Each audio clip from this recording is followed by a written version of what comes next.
Hello and welcome. You're listening to You Should Ask My Sister, a podcast about siblingship and friendship. We're your hosts, Stephanie and Melissa Erdis. I think before we jump in, we should talk about what we haven't talked about for several months. We took a little break. We started this to, do something fun and connect back with friends and family. But this year started off, it was hard. And I know for me, I needed several weeks of just a break and resetting myself. And I went through losing a really good friend, and I knew I just didn't have the capacity for some of the extracurriculars. I really needed to work, on myself. And in the form of, taking a break, we wanted to recognize that this month is Mental Health Awareness Month. And I wanted to talk about like our thoughts on it, how important it is, how we continue to maintain our mental health, and that it's okay when you're not okay. Yeah, we did take a break. And though I do not feel qualified to talk a lot about mental health because we aren't mental health professionals, I do think that everyone has the right to talk about their own mental health. And I do feel very qualified to talk about taking a break, especially after this last year. So I'm glad that we're going to be talking about this. Let's start with why it's important to take a break and do some self-evaluation. I think you can only be your best self when you take time for yourself. You put your own life preserver on first, to be completely cliche.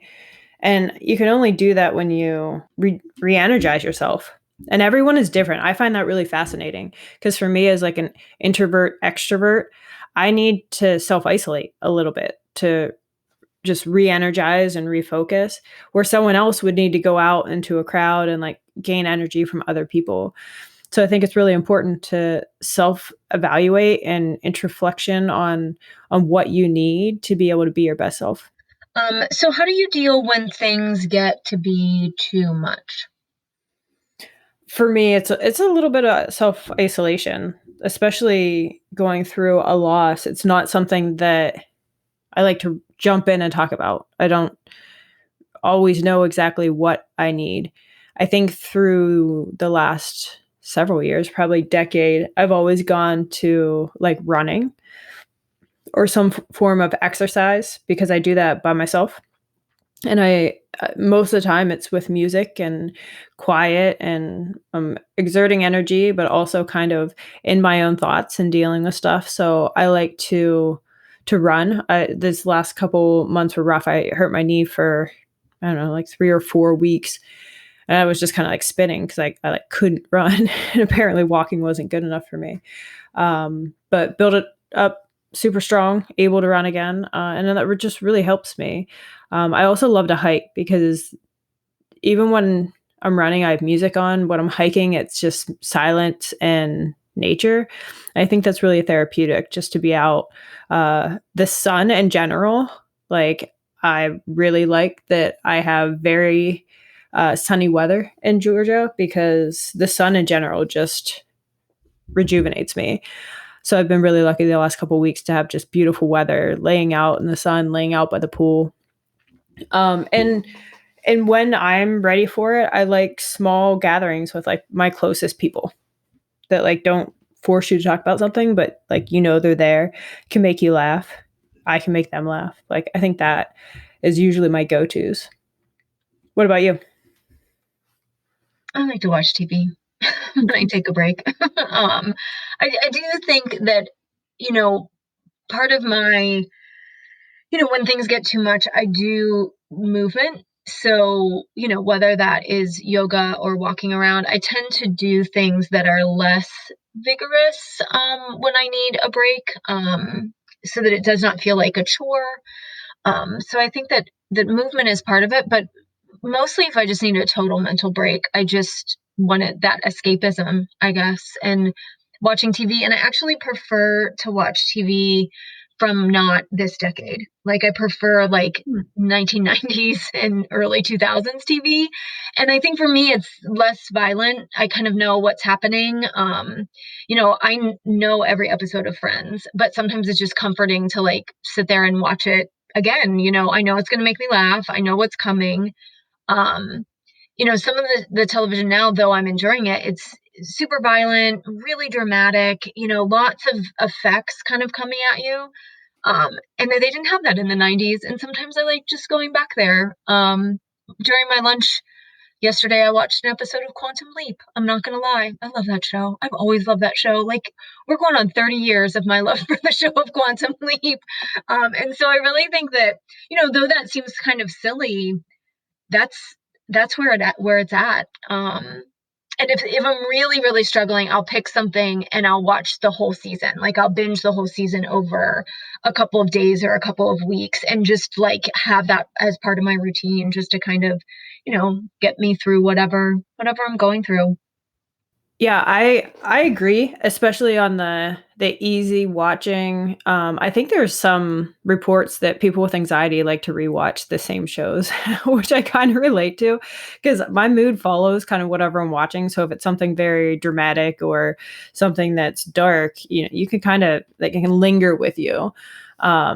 I still like true crime and different stuff like that because it makes my mind move. I binge watched Pretty Little Liars, which honestly was a little bit dark sometimes, but I've never had like this much time. And so it was one of those things where I just back to back to back. It was a little bit much, but I'm a Friends person too. Friends just came out with a reunion that I'm excited to see.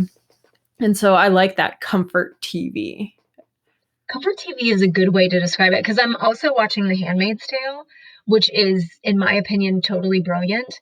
But I am in tears, like ugly tears, at the end of every episode. Like I'm like, this is not good for mental health. This is not really good at all.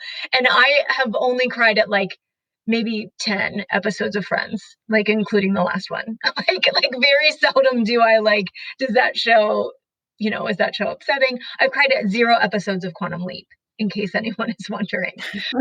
So I think that like, I think that there's, kind of those different forms of entertainment, and you need to know what's best for you in that moment. So I can't binge watch The Handmaid's Tale. I would be a mess. But I can watch one episode at a time, one episode a week or whatever, and kind of take breaks because I think it's a brilliant show and I want to watch it. But oh man, it's a roller coaster. Is a roller coaster. I do not recommend it for mental health.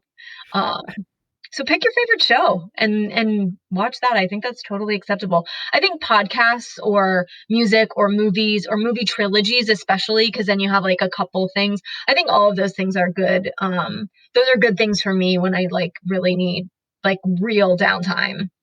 Yeah, I was gonna say music because that's been huge for me this entire year. Steph got me a record player this Christmas, so I got some of my favorite albums. I actually didn't know that records had two sides. My dad was very unimpressed that I didn't know that, but we never used them, and I loved it. Like it really got me through some dark days this year. Music can really evoke some emotion and strength and sadness because there is a point where like you can't repress what you're feeling, and if there's something that can trigger like emotion or release, sometimes it's good to do that in like a controlled setting. Like if there's a song that's going to make you, just cry it out, find it, do it when you need to. It's way better than repressing something and having it come out, when you don't want it or when you can't control it, I think.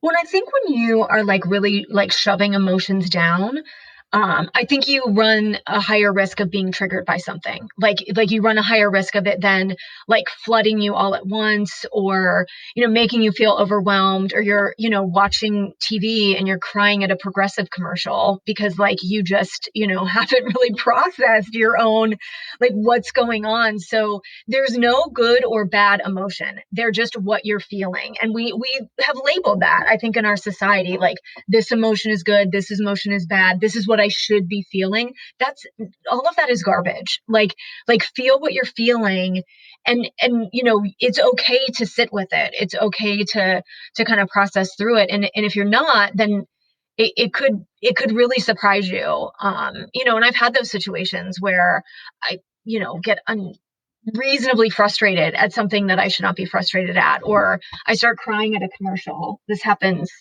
I start crying at a commercial, and that's really upsetting. That's like a real indication that I'm not really taking good care of my mental health when I'm like, the commercial was so good. Like that's bad. Like that might be some good marketing people somewhere, but like no, that's me. I need to work on something if that's happening. Yeah, I can feel it when like a smaller inconvenience, usually at work, can have me bent over, and I'm like, this is not going to matter in a day. Like I'm obviously not processing something, or it's misplaced, frustration. And so identifying that is like really huge. And we've both worked on this for years, but allowing yourself to feel what you feel in the moment, and but not staying there, like sitting with it, but not staying there. And like Steph said, like we're not mental health experts. We would never ever claim to be, and have such a respect for people who are. But if you're in an emotion and not able to get out of it, seek help. You're not alone. Someone is. Like there's resources, and seek help, because you do have to start moving through and finding your way out.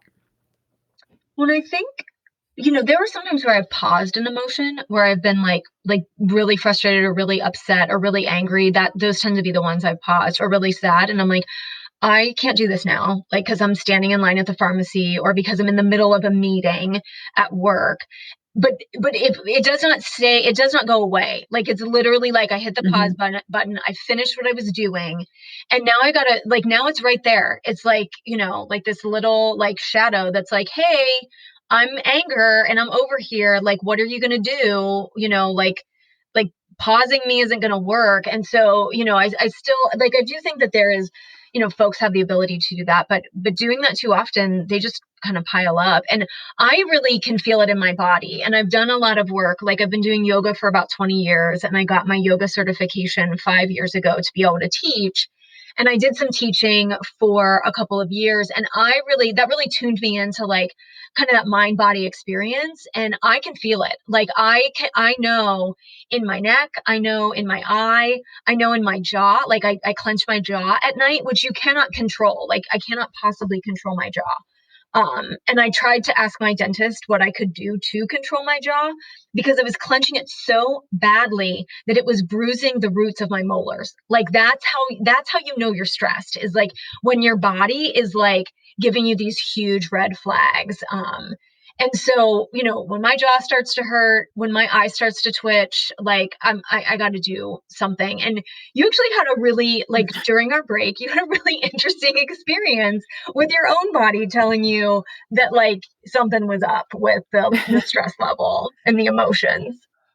I'm like the opposite of you. I don't pay attention. I know it's affecting my body, but I don't want to deal with it. I'm not great at dealing with it. I'm definitely not a yoga instructor. But yeah, through the weeks of like this friend passing, it was a lot of fear and pain and all of this stuff that you just are kind of working through. And I got like this super tight left shoulder, which I mainly have problems with my right shoulder because I've broken this collarbone and all kinds of different things. But I couldn't even like hardly move it. A huge knot around my neck, headaches, couldn't sleep.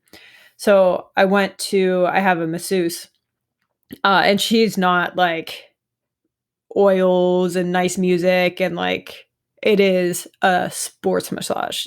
I cry the most there than anywhere else. It hurts so bad. But I told her, I was like, there's something wrong with my shoulder. Like, can you work on it?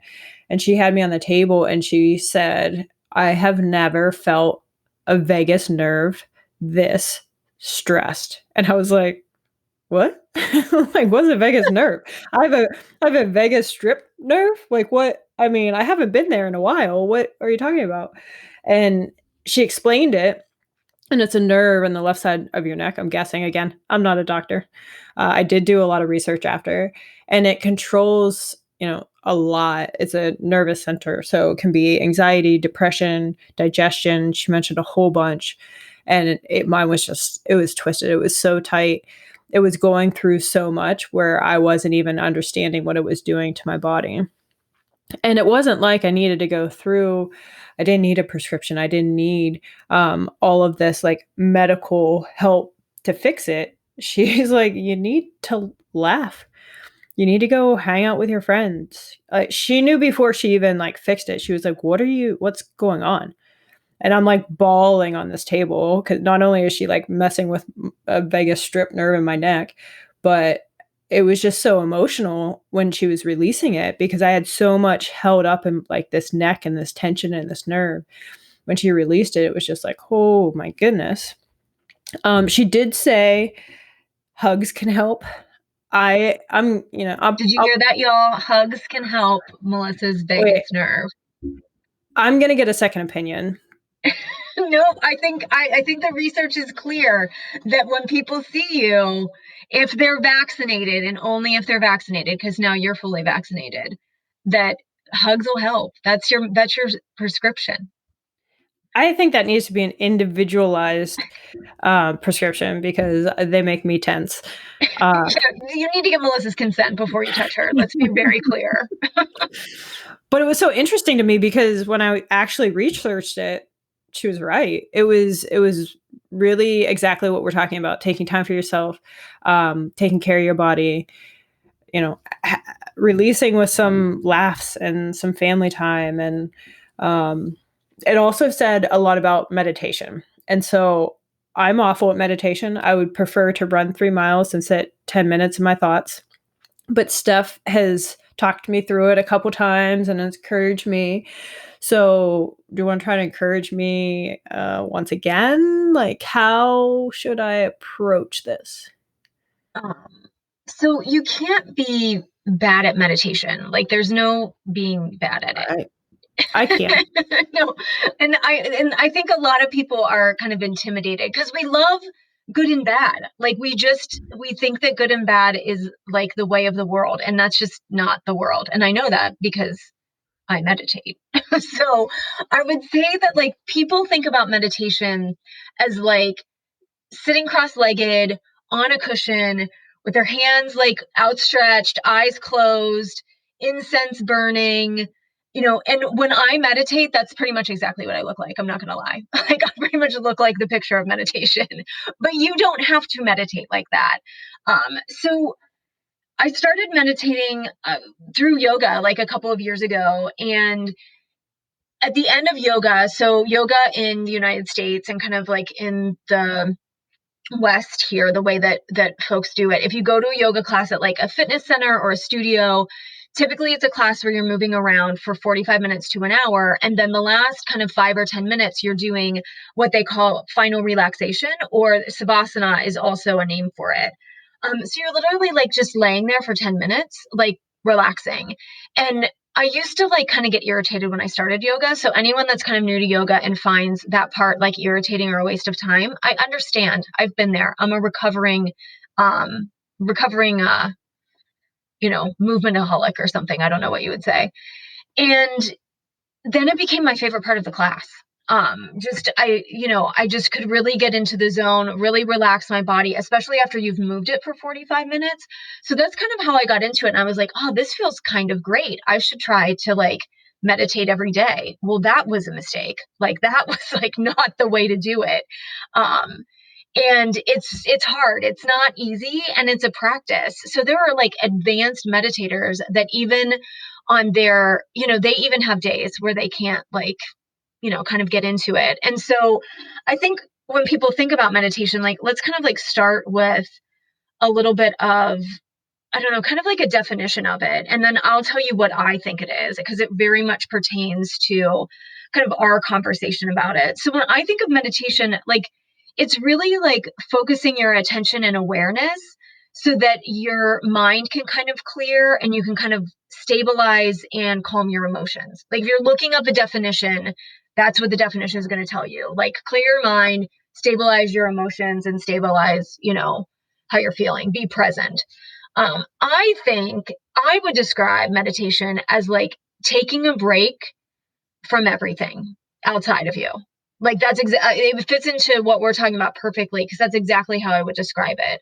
And that's how I started to kind of look at it is like, I'm going to sit here for however long I decide, and I'm just going to not do anything, which was a very new experience for me.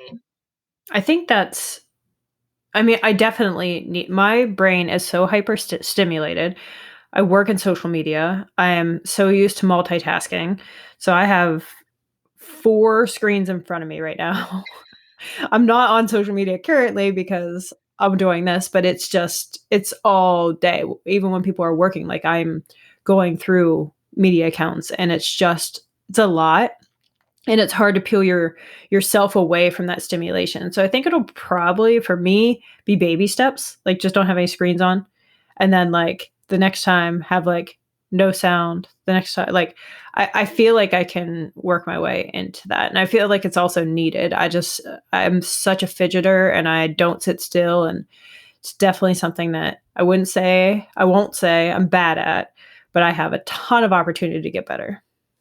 Well, that's a good way to put it. Well, and let's start with like basics. So, the first thing that if you are fidgety, the first thing I would say to do is some activity before you sit down. So, whether that is, you've walked to get your mail and back, you've walked around the block, you've done, if you're into like yoga or stretching or weightlifting or something, do 10 minutes, do 20 minutes, do it after your run, like do your run, get cleaned up. One of the things like yoga has a couple different kind of origin stories, but one of them is the monks that created yoga created the movement of yoga so that they could sit in meditation. So even monks that would sit in meditation for hours, you know, hundreds of years ago, yoga started because they needed their body to move so that it didn't fidget when they sat down. So that's a very, very natural response. Like if you're fidgety and you're like, my body doesn't feel comfortable, work your body a little bit. So then when you go to sit down, your body's ready to like be in that position. If you're trying to meditate and you're fidgeting, your body doesn't want to be sitting there. Like it's your body's fighting it. Don't fight it. Get up, go do something, and then, kind of re-enter the meditation, come back to it. Second step, find a seat, find a comfortable seat, whatever seat that is. You do not have to sit on 3 neatly folded blankets with your legs crossed and your hands in the perfect position. I do. That's how I meditate, but you don't have to do it that way. You can sit in a chair, you can sit on the floor. Um, you can lay down, but I would not recommend laying down if you're tired. Like if you lay down to meditate, you might fall asleep. And that's okay because that means your body needed sleep, but it's not really sleep and meditation are not really the same thing. So find a comfortable seat. And then the third thing I would do is set a timer. Pick your time, 3 minutes, 7 minutes, 15 minutes, pick your time and, sit there and start small. When I first started meditating, I started at 3 minutes. I'm like, I can definitely sit here for 3 minutes and think about nothing. And I made it about 14 seconds before my mind started going crazy. The research says, and I don't know what research this comes from, so don't quote me. Melissa and I are researchers. Um, I went to a meditation class and they said that the research says about 7 minutes of meditation a day will start to change your brain. So that's when you're going to start to see those improvements in your vagus nerve. Like you can't tell if your vagus nerve is improving. Like there's no, like, it's not like, oh, my vagus nerve's not sore anymore. Your vagus nerve does not work like that, but you'll start to feel your body feel just better and less fidgety in general. But 7 minutes a day is the kind of the sweet spot. And then as you feel more comfortable going deeper into like a longer time is can be more beneficial. I meditate now anywhere from 12 to 20 minutes a day. That's my average. And I don't meditate every single day. I probably meditate 4 to 7 times a week, depending. I sometimes don't do it on the weekends because I don't feel as stressed on the weekends. So I think that consistency is key, but I also think it's your life and you get to decide when you want to meditate.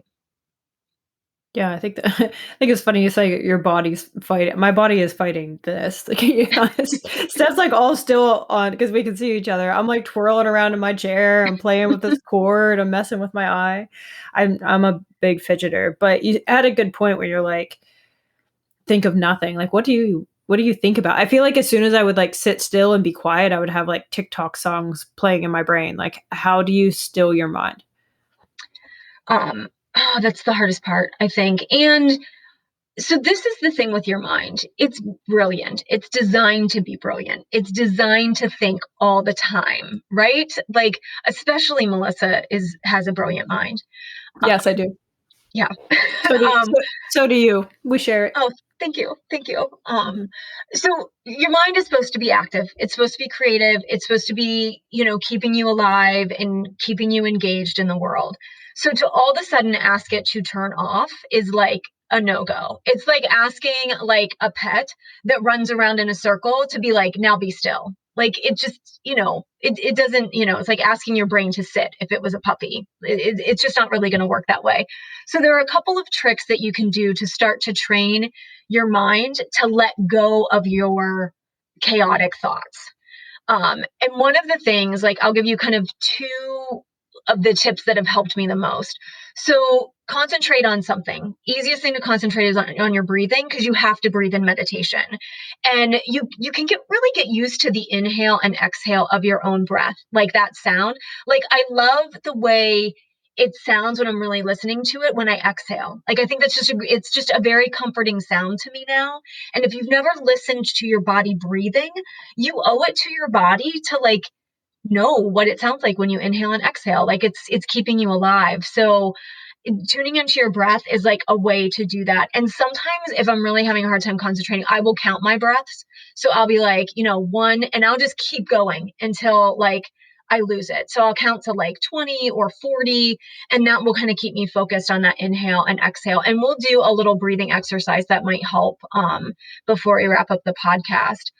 The other thing that's super helpful, I just read a book called Being Zen, and they talked about this a lot in the book, and they've talked about it in yoga classes and meditation classes I've attended. You label your thoughts. So when you're thinking, you label what you're thinking about, and then you let it go. And what it's helped me realize is how much I think about certain things and how much I'm doing things. So if I'm sitting in meditation and I focused on my breath and I'm making sure I'm comfortable, like my first 30 seconds to 90 seconds of meditation are just me deciding whether I'm comfortable or not. Taking 30 to 90 seconds to decide if you're sitting comfortably is meditation in and of itself. Like, how do my feet feel? My knee doesn't feel right. I'm going to adjust it. How does my back feel? Like, I take a long time to do that. Like, it's annoying for me to even talk about it because it takes so long. So once I've done that and focused on my breath and my mind starts to wander, I'm like, what am I doing? Like, what am I thinking about? And so I label it. So I'm like, thinking about the future, let it go. Couple minutes later, couple seconds later, planning for this, gotta let it go. Work, gotta let it go. Having a conversation with somebody that's not there, which I do plenty of times. You have that like dialogue, right? I'm like talking dialogue. No, stop. Thinking about my grocery list, groceries, stop. And you just kind of like label it and let it go. And I do a lot of planning in my head, which is exhausting. I'm like, why am I doing that? So it's brought a lot of attention to like what I'm thinking about. So it may be helpful just to know those things like in your life, like and what you're thinking about. So if you're meditating and you're like, TikTok song, let it go. Social media, let it go. Instagram, no. How do I look? Should I take a picture? Should I take a selfie? No. Thinking about selfies, no. Like I feel like, is that what your brain might be like? Coffee, no. Running, no. Does my knee hurt? Actually, no. Like I feel like that's Melissa's brain. I just gave you a little It insight. is. Is Yeah, that how your brain works? yeah, just hit replay on all of that all day, but it's like a little bit faster. Yeah. Yeah, probably. I don't want to go too fast. I want Mhm. people to be able to hear. But like labeling your thoughts, focusing on your breath, and you can have this is kind of a third bonus tip. You can have a mantra, is what they call it. It's just a phrase that you repeat over and over again. So that can be a little prayer. That can be, something you've seen on Pinterest, go find any like phrase you like on Pinterest, just make that your meditation mantra. I'm sure it'll work. But it can even be like, I'm okay. Like I like in really times of really like dark times, I will just meditate on I'm okay. Like I'm okay. I'm safe. I'm going to make it through today. Like just kind of repeating some of that positive self-talk that can also help with meditation. And you know, just do it. Just sit down and do it. And that's really what it took for me. Like it's taken me 2 years to have like a regular practice because I thought I was bad at it. I thought it kind of, was boring. Didn't hold my attention. It wasn't working. So I was like, this is dumb. And finally in January, I was like, you're going to do this every day for 31 days. And I did. And then I just kept going. One of the key things of what you said, I thought that I picked up, was a mantra. I think that's important even outside of meditation, like that positive focus. Because we've talked that like this episode is it's okay to not be okay. It's a term that has been used more and more, and I'm glad it is because it gives you the space to talk about when you're not okay. But at the core of who we are, I think it's also really important to know that we're going to be okay.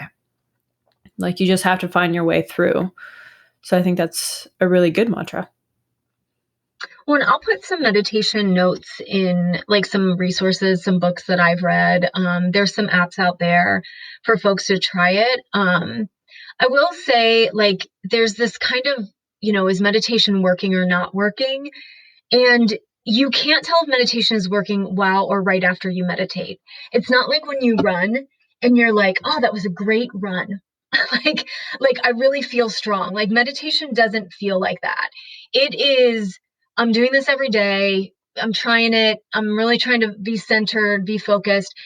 It might feel good, which is great. It might not feel like anything's happening. It could sometimes feel really terrible. I've had meditations where I was just felt terrible at the end, like had to go take a nap, felt terrible just because it released something in me that exhausted me and I just needed to like take a break afterwards. You can tell if it's making a difference from your day-to-day life. So now you're in line at the grocery store, which normally would have infuriated you, and you're like, what's this? What's this emotion of anger in the grocery store? Do I need to be this angry? Why am I this angry? Am I angry because I have other things to do and I don't want to be standing here? Can I not do those other things and just be present in this grocery store line? That's when you know it's working. So it's not when you're actually meditating that you're going to notice a difference. You're going to notice a difference when your life kind of feels a little less heavy, maybe, or a little less reactive. And I have a great example of this. Last week, I dropped the ball on something at work, which would have normally devastated me. I would have like been derailed for the day. And it was not all my fault, but I had a part in this. And I got to tell you, nobody got hurt. Nobody got fired. We fixed it. Like it wasn't really that big of a deal. And that's something that before would have just crushed me. And I was like, wait, stop, label your thoughts. Like, what are you thinking? What's really happening here? Like, are you really a terrible employee or did you make a very human mistake? And was able to like really come out of what could have been very upsetting for me, really came out of it much faster. And I was like, oh, maybe this meditation is working. Like, maybe this is like helping me like kind of take that break, even in the middle of my day, to be able to like think about it a little bit and like reframe it and understand my emotions and what the actual situation is. A lot of meditation is what's really happening, not what's my mind's telling me is happening, not what the media is telling me, not what social media is telling me, but like what is reality right now? And reality is like, I'm a great employee and I work super hard and I made one really human mistake in the midst of a million things that I've done right and a million things that my team has done right. This was the one thing that slipped, and that's got to be okay. So that's kind of, I felt like meditation was maybe working when that all happened for me. Yeah, it sounds like it. Just a progressive way to deal with stress because you're right with the lack of awareness like that. Your mind can just reel, especially if you've repressed a whole bunch of emotions and something goes wrong and then it's fed or gaslit or anything like that. You can just reel. So to be able to have a practice that keeps you present in the moment and grounded, I think and anyone could really benefit from that. And there are still going to be things that like knock you off center, and I think take a while to recover from. I mean, we've all been knocked off center by a pandemic for more than a year. So, I think it's the time to like think about what's real about that. Like, what do I really feel about this? Like, if I turn off the TV, if I turn down the social media, if I just spend some time with me, especially if you live or work or interact a lot with other people, like, just be with you. Like, you are great. So, why wouldn't you want to spend 12 minutes with yourself a day? I like me. So just spend that time. Start small. I think Melissa has a great point. Like, start small. You can always ask questions. I'm not like a meditation expert, but I'm love talking about it, clearly, because I've just talked about it for like 20 minutes. So there was one more thing I wanted to talk about that might actually help you, Liz. And we talked about this a little bit a couple weeks ago. There is movement meditation, and this is a little bit different than something like yoga. And you can pick kind of whatever movement you want. You hear people sometimes talking about it like walking meditation, and you're still focusing inward. You're still kind of trying to clear your mind. And by clear your mind, you're not really thinking about blank things. You're just letting your thoughts go. It's like you're standing in the river of your thoughts and they're just flowing by you. You're not catching any of them. Like, you're not like, oh, I need groceries, latching onto that thought and then making your grocery list. You're just like, I need groceries, let it go. I need to take a walk or a run later. And you're like letting that go instead of planning out that whole thing. So you're just kind of standing in the river of your own thoughts, not clearing your whole mind. So you can do that and still be moving around. So, that could be stretching, that could be a couple of different things, but you most often hear people talking about with walking. You can do that with running, but I feel like running itself, just, you should be more alert than like, you should be really actively thinking. Like, you shouldn't just be like letting your mind run all over the place. Like, just you actively think about that. I find it most interesting rock climbing. Like, that's when I feel most meditative in movement, because you can only think about like where your hands and feet are.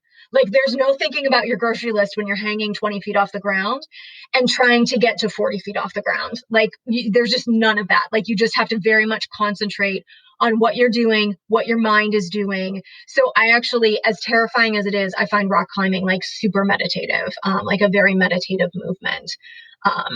Because it's like, it's not, but it feels like life or death. So you can only think about like what's happening right now. There's no thinking about work when you're hanging off the side of a cliff. Like, it's just not how it works.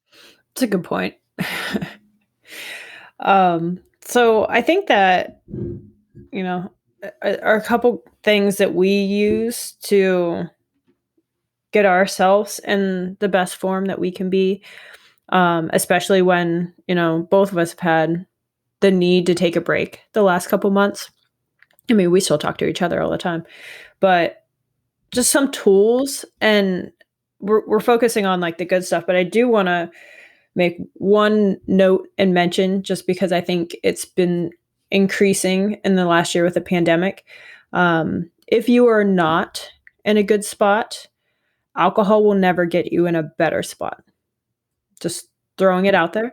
I fast it often, and it's part of my brand. Like, it's funny. There's memes like drinking can be funny, but in a real serious note, it can make someone in a really good spot have, a little bit of a better time, or it will never fix a problem.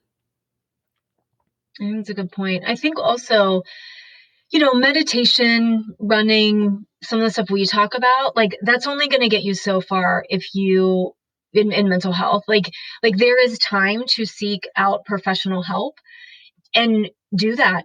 Like, those folks are there. If you had a broken leg, you wouldn't be walking around on it, like trying to pretend that it's going to go away. I mean, we know people that have done that, and maybe we've done that a couple times, but you don't go very long before you've got to get, that looked at and taken care of. So I encourage you to seek out help. There's plenty of resources online. You may be able to seek out help through resources at your job or through your insurance company. So please seek out those professionals. If you need medication, if you need talk therapy or cognitive therapy, those things are there to help you. Like, you don't have to do this on your own. So Melissa and I are in your corner, but we're also not therapists or doctors. So seek those professionals out, and we're here to support you in that. So absolutely, we'll put some resources in our show notes. So check out our show notes for books and apps and resources that might help you as we're kind of wrapping up Mental Health Awareness Month here. And I want to leave us too with, I'm going to do like a little meditation practice, like with you. Oh, Um, let's yeah, go. we're gonna do it. It's gonna be like a way to like get people psyched up for meditation. Can you be psyched up for meditation? That feels wrong. I mean, I'm not, so I don't know. So you're not psyched up for what we're about to do? Oh, Mm-hmm. yeah. Mm-hmm. Yeah, Yeah, okay. sure. Okay, this is what we're going to do. So this is a breathing practice that's incredibly common, and people have probably heard of it. I've heard it most recently called box breathing. I call it 4x4 breathing because that's how it was introduced to me. But it's super easy. It is designed to calm your nervous system. So back to this vagus strip nerve. It's actually just called the vagus nerve. Melissa and I have just dubbed it the vagus strip nerve, which I have to pause here and say I actually love that, because what happens in Vegas stays in Vegas. And I feel like what happens to your vagus nerve stays in your vagus nerve unless you do something about it. So you've got that tip. Oh, You're yeah. welcome. That's a I felt like that was feel attacked a little bit, but it's true. See what I Yeah. did with that? Yeah, Yeah. see what I did with that? Well, if you feel attacked, I think that you just need to pause and think, what's going on here? Why do I feel attacked? No, What's happening? it's very true. I had no idea how much I was holding in my body. I knew kind of what emotionally I was going through, but I had no idea. And so little things can really help. And, we hope everyone is doing really, really well. But I think even just learning the little tip that Steph's going to give us now can help if you're not. Yeah. Okay. So we're going to do it. This is called box breathing or 4x4 breathing. It's super easy to do. If you are driving and listening to this podcast, do not do this. Do not do this with us. Pull over, listen, pause us, do it when you get home. But you're going to find wherever you are any kind of comfortable seat, or you can also do it standing up. Just stand up comfortably with both feet on the floor. So if you're seated, make sure you're comfortable. Relax kind of your body, like go from your head all the way down to your feet. So like relax your neck a little bit, maybe roll your shoulders, let your arms relax at your sides. Feel your sit bones evenly in whatever seat you're in so that you're square in the seat, and feel like let your legs relax, like let those thighs just release, let those calves release right into the ground, your feet, ankle, toes, everything's just relaxed. And we are going to breathe in. So just relax right now, just breathe in and out normally while I give the instructions. We're going to breathe in to the count of 4. We're going to hold that breath in our lungs for the count of 4. We're going to exhale to the count of 4. And then we're going to leave our lungs empty for the count of 4. So it's 4, 4, 4, and 4. And I will count it out for you. So just relax again. Head, shoulders, core, legs, ankles, feet. Exhale all the air in your lungs to begin. And we're going to inhale 1, 2, 3, 4. Hold that breath in your lungs. 3, 4, and then exhale like you're exhaling through a straw. 2, 3, 4. Leave your lungs empty. 2, 3, 4. Fill those lungs up again. 1, 2, 3, 4. Hold. 2, 3, 4. Release. 1, 2, 3, 4. Hold. 2, 3, 4. One more time. 2, 3, 4. That's the inhale. Pause here. 3, 4. Exhale. 1, 2, 3, 4. And then hold those lungs empty. 3, 4. Relax. Inhale. That's the end of it. Return to normal breathing. If your eyes were closed, you can open them. If your eyes were open, that's cool too. And see if your body feels any different. You might be like, Steph, you are a crazy person. And that's fine. I kind of am. But see if there's any part of your body that feels different. That's all it takes. That's actually a pretty vigorous meditation. I feel like that's a lot of thinking, but it can get you in the mood. So do a couple box breaths, couple 4x4s. I like to call them 4x4s because I feel like it tells you exactly what to do. If the way I was going was uncomfortable, make it 2x2, 3x3. The idea is that the inhale, the holding, and the exhale are the same length. That's really where you start to calm your nervous system. I'll give you one more trick. I love talking about breathing. If you are feeling anxious and like nervous and need to calm down, make your exhale longer when you're breathing. You don't have to do the 4x4. You don't have to do the circle, just your inhale and exhale. And it helps if you exhale like you're breathing through a straw, like you're exhaling through a straw. So like pulling your mouth in and exhaling and making that longer. So if you're breathing into the count of 3, exhale to the count of 6. Like just that will start to calm your nervous system. And if you are needing a little bit of energy, do that in reverse. So your inhale is longer than your exhale. So inhale gives you energy, exhale calms you down.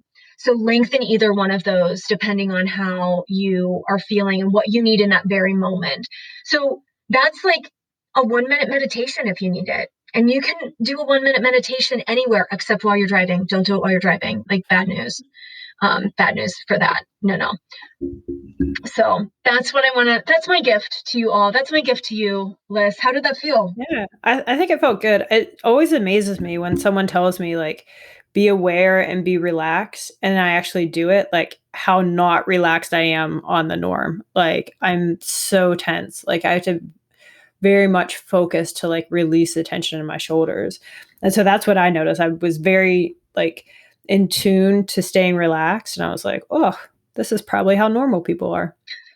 No, I think normal people are tense. I think it takes effort in these times and in the times before to relax. I mean, that's why yoga classes cost $18 a pop.